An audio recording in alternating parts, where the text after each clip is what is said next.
Hello moneymakers, let's watch out top market events. Tensions rebuilding between US and China. The markets start to get back on track, but things look uncertain, with the US and China seem to clash again. In the past week, US President Donald Trump has ramped up his rhetoric against Beijing over its handling of the pandemic. The US Senate also passed a bill that could result in barring some Chinese companies from listing shares on US stock exchanges, and a retirement savings plan for federal workers delayed previous plans to invest in some Chinese companies. China's proposal for a tougher national security regime in Hong Kong looks set to open a new venue for Sino-U.S. tension, with the US already warning of a tough response. Our next update is from Europe. Big week for Eurozone economic response plan. The market will have its eyes set on the European Commission this Wednesday when it presents its pandemic recovery plan.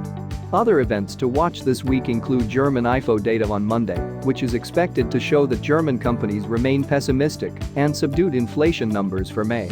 European Central Bank President Lagarde and Chief Economist Philip Lane are both due to speak this week, and they are expected to indicate that more fiscal stimulus by member nations will be needed to get the bloc's economy back on track.